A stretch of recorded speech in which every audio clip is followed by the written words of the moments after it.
DNA test की जो reports आई उसमें मैटरनिटी और पैटर्निटी टेस्ट दोनों ही फेल हैं सर। इतनी बड़ी शॉकिंग न्यूज़, मैं तो बिल्कुल ही आप लगाइए कि 2 महीने तक बिल्कुल बेड पर ही थी। जब बच्चों का जन्म हुआ तो बड़ा बेबी तो नॉर्मल है, लेकिन छोटा बेबी जो है सर उसके फीचर बिल्कुल ऐसे हैं जैसे नॉर्थ ईस्ट साइड के बच्चे हों। वो जो 2 मासूम बच्चे हमारे पास हैं उनकी क्या गलती है? पर हमारे बच्चे कहाँ हैं सर? हम हमारे बच्चों के ट्रीटमेंट के लिए गए थे। आज 5 महीने हो गए हैं, हम डेली जी रहे हैं, डेली मर रहे हैं। मैं आज तक समझ नहीं पाया हूँ कि पहले 3 महीने मेरी एफआईआर क्यों नहीं की गई। प्लीज इन्वेस्टिगेशन कीजिए, एक फेयर इन्वेस्टिगेशन, ताकि सच सामने आए। परमात्मा किसी भी मदर को या किसी भी फादर को ये दिन कभी भी ना देखना पड़े। 1 अप्रैल को सर मेरी एफआईआर उस पे स्टे लगा दिया गया।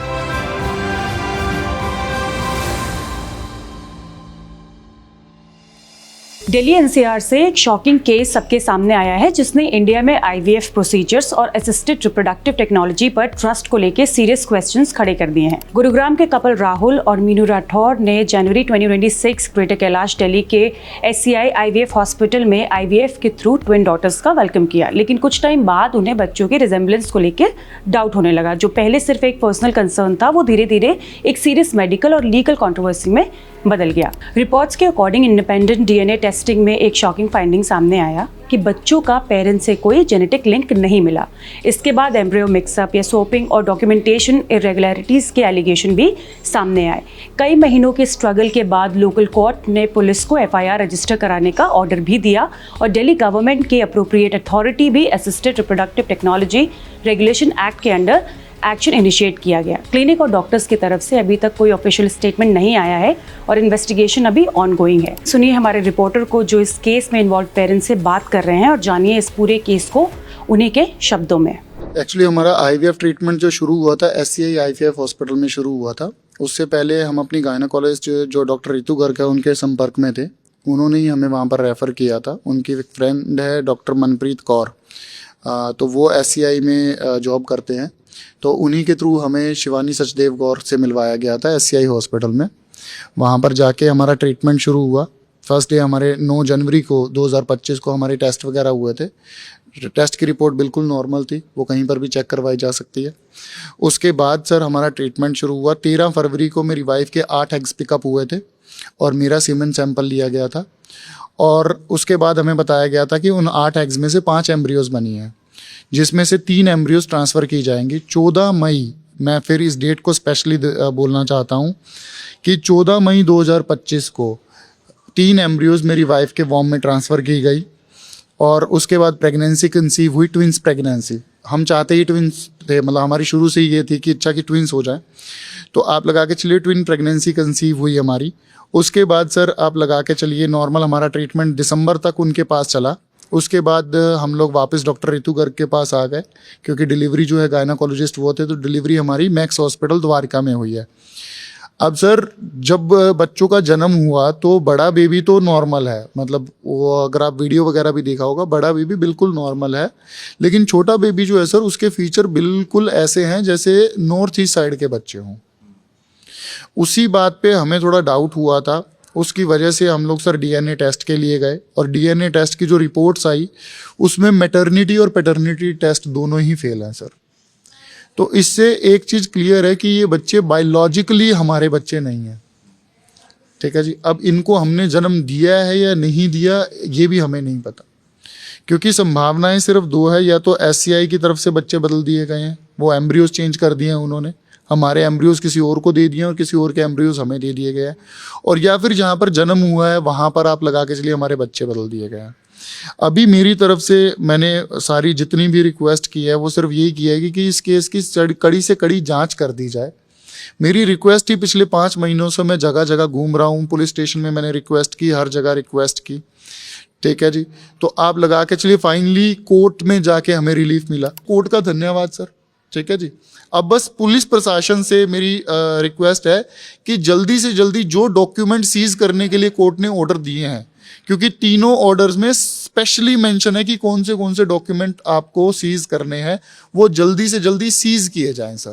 परमात्मा किसी भी मदर को या किसी भी फादर को ये दिन कभी भी ना देखना पड़े। ये हमारे लिए आज 5 महीने हो गए हैं, हम डेली जी रहे हैं, डेली मर रहे हैं। एक एक पल, एक एक मूवमेंट हमारे लिए निकालना इतना मुश्किल है कि मैं शायद आपको वर्ड्स में बता नहीं सकती हूँ कि हम किस सिचुएशन में हैं। वो जो 2 मासूम बच्चे हमारे पास हैं, उनकी क्या गलती है? हम उन्हें पूरा प्यार दे रहे हैं, उनकी पूरी केयर कर रहे हैं, as a mother, as a father. हमसे जो बन पड़ पा रहा है हम उन बच्चों का कर रहे हैं, लेकिन उनके असली माँ बाप तो उन बच्चों को उनका हक है उन माँ बाप के पास जाने का।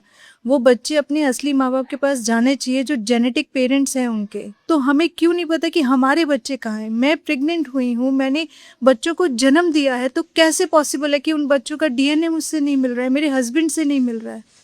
बस यही रिक्वेस्ट है, हम बस 5 महीने से एक ही रिक्वेस्ट कर रहे हैं, प्लीज़ इन्वेस्टिगेशन कीजिए, एक फेयर इन्वेस्टिगेशन, ताकि सच सामने आए। ये केस अब सिर्फ लीगल मैटर नहीं रहा, बल्कि आईवीएफ सेफ्टी, ट्रांसपेरेंसी और रेगुलेशन पर एक लार्जर डिबेट को ट्रिगर कर रहा है। आज तक के एक्सक्लूसिव इंटरव्यू में एक सीनियर गायनेकोलॉजिस्ट एक्सप्लेन करती हैं कि आईवीएफ क्या होता है, ये प्रोसेस कैसे काम करता है स्टेप बाय स्टेप, और पेशेंट्स को इस ट्रीटमेंट को चूज करने से पहले क्या क्या इंपॉर्टेंट पॉइंट्स ध्यान में रखने चाहिए। एम्ब्रियो फॉर्मेशन से लेकर इम्प्लांटेशन तक और सक्सेस रेट से लेकर रिस्क तक, ये कॉन्वर्सेशन आईवीएफ साइंस और प्रिकॉशन को सिंपल लैंग्वेज में समझाता है। आईवीएफ के पूरे प्रोसेस में वो कपल्स जो नेचुरली कंसीव नहीं कर पा रहे हैं, कोई अंडरलाइंग कॉज हो और कभी कभी बिल्कुल ही अनएक्सप्लेन रीज़न से सालों निकलते जाते हैं और कंसेप्शन नहीं होता, ऐसे में हम आईवीएफ का यूज़ करते हैं। इसमें सबसे ख़ास बात ये है कि एक औरत के एग्स अंदर बनते हैं उसकी बॉडी के और वहीं से ख़त्म हो जाते हैं, पर हम उन एग्स को हार्वेस्ट करके बाहर निकाल लेते हैं। एक साइकिल में एक के बजाय हम जितनी उसकी क्षमता है ओवरी की 10, 12, 15 एग्स बनाने की, उसको एक्सप्लोर करते हैं गोनाडोट्रोपिन इंजेक्शंस देके। जब वो एग सरफेस हो जाते हैं उनको एक नीडल डाल के निकाल लेते हैं। इन सब एग्स को उसके हस्बैंड का एजैक्यूलेटेड सैंपल लेके या जिस तरह से भी स्पर्म लेके और उनके साथ फर्टिलाइज कर दिया जाता है। ये अगले ही दिन हम चेक करते हैं कि फर्टिलाइज हो गए कि नहीं। से फॉर इंस्टेंस 10 एग्स निकले, उसमें से हो सकता है 8 फर्टिलाइज हों, 7 फर्टिलाइज हों, जो भी अच्छे एग्स होते हैं वो सारे फर्टिलाइज हो जाते हैं। ये बढ़ते रहते हैं लेबॉर्ट्री में और जनरली लोग 30वें दिन की उम्र में या 5वें दिन या 6ठे दिन वाले एम्ब्रियोज को औरत के भ्रूण में रख देते हैं। आजकल फ्रीजिंग बहुत हो रही है, जैसे एग्स निकले, बहुत सारे एम्ब्रियोज बने, उन सबको फ्रीज करके -197 डिग्री सेंटीग्रेड पे बहुत सुरक्षित रूप से विट्रीफाई कर देते हैं। तो जब भी हमें डालना होता है औरत के अंदर इन एम्ब्रियोज को, तो हम 1 या 2 जो उस लैब का नियम है उस हिसाब से निकाल के वार्म करके देखते हैं कि हाँ अरे ये अभी भी अलाइव हैं, री एक्सपैंड कर रहे हैं, तब उनको उसके यूट्रस में डाल दिया जाता है। ये है आईवीएफ की पूरी प्रक्रिया। अगर माँ का एग और फादर का स्पर्म यूज हुआ है तो वो एम्ब्रियो 100% मदर और फादर से मैच करेगा, उसके डीएनए से मैच करेगा। खाली अगर स्पर्म किसी और सोर्स से लिया जाए या एग किसी और सोर्स से लिया जाए, जो आईवीएफ में अक्सर करते हैं, लेकिन ये पूरे कंसेंट के साथ किया जाता है, जिसमें मदर और फादर के सिग्नेचर्स होते हैं सारे कागजों पे कि भाई हमारा स्पर्म बहुत पुअर है या इससे एम्ब्रियो नहीं बन रहे हैं, तो डोनर स्पर्म लिया जाए और हम दोनों इसकी कंसेंट देते हैं। सेम थिंग इवन मदर के एग्स के साथ में होती है कि अगर एग्स नहीं निकलते हैं, बहुत लो रिजर्व है, क्वालिटी बहुत पुअर है, कई आईवीएफ फेल हुए हैं, तो बहुत से कपल्स आके ये बोलते हैं कि जी हमारे लिए डोनर ले लिया जाए। अगर हम डोनर एग या डोनर स्पर्म कुछ भी यूज़ करते हैं, उसके पूरे कंसेंट फॉर्म्स उस आईवीएफ लेबॉर्ट्री में ज़रूर होते हैं और उस केस में नेचुरली जो डीएनए है वो डोनर से मैच करेगा, जो कपल है उससे नहीं मैच करेगा। आम जनता के लिए तो इतना कुछ नहीं है, वो बेचारे कुछ नहीं कर सकते हैं, लेकिन आईवीएफ सेंटर्स को बहुत केयरफुल होना चाहिए कि वो लोग बिल्कुल सच्चाई से आईवीएफ करें और अगर डोनर एग या स्पर्म यूज़ कर रहे हैं तो कंसेंट लेके करें, और नहीं तो चाहे फेलियर हो वो वही एम्ब्रियोज डालें जो उस कपल से बने हुए हैं। आजकल इतने एडवांस्ड आइडेंटिफिकेशन मार्कर्स आ गए हैं, प्लस हमारे यहाँ 2 विटनेसेस हर एक प्रक्रिया के लिए होते हैं। मतलब एक सीमेन सैंपल भी कलेक्ट होता है और उसको यूज किया जाता है, तो 2 विटनेसेस उसको प्रूव करते हैं। और अब तो इलेक्ट्रॉनिक विटनेसिंग आ गई है, बहुत जगहों में इलेक्ट्रॉनिक विटनेसिंग हो सकती है जिसमें एक चिप डाल देते हैं, तो उससे गलती हो ही नहीं सकती है कि हम किसी और का स्पर्म या किसी और का एग गलती से यूज कर लें। ग्रेटर कैलाश स्थित ये वही आईवीएफ सेंटर है जिस पर गड़बड़ी करने का आरोप लगा है। परिवार का ये कहना है कि जब उन्हें पता लगा कि डीएनए मैच नहीं हुआ है तो वो एक बार फिर से इस आईवीएफ सेंटर पर आते हैं, जहां ये आईवीएफ सेंटर उनकी एक नहीं सुनते। पहले उन्हें धमकाने की कोशिश करते हैं, फिर उन्हें लालच देने की कोशिश करते हैं और जब वो नहीं मानते तो उन्हें वापस भेज सकते हैं। आज जब आज तक की टीम एक बार फिर से इस आईवीएफ सेंटर पर पहुंची और यहाँ के पदाधिकारियों से बात करने की कोशिश की तो हमसे भी किसी ने बात करने के लिए बिल्कुल मना कर दिया और ये कहा गया कि आप कुछ हफ्तों बाद आइए, तब कोई आपसे बात कर पाएगा। इस केस में इन्वेस्टिगेशन फिलहाल जारी है और आईवीएफ प्रोसेस में एग्जैक्टली क्या और कहाँ लैप्स हुआ है इस पर अभी भी पूरी तरीके से कुछ सामने नहीं आया है।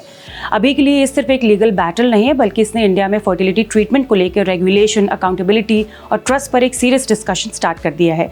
जैसे जैसे इन्वेस्टिगेशन आगे बढ़ रही है, एक्सपर्ट्स का मानना है कि ये केस आईवीएफ प्रोसीजर्स की मॉनिटरिंग और पेशेंट सेफ्टी स्टैंडर्ड के लिए एक इंपॉर्टेंट टर्निंग पॉइंट बन सकता है। हम इस स्टोरी को क्लोजली फॉलो कर रहे हैं और जैसे ही कोई अपडेट आता है आप तक सबसे पहले लेकर आएंगे। वेट, लाइफस्टाइल के लिए 10 अलग पेजेस क्यों फॉलो करना?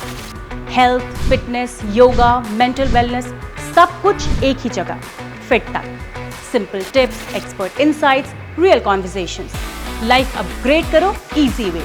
Watch only on Fit Tak YouTube.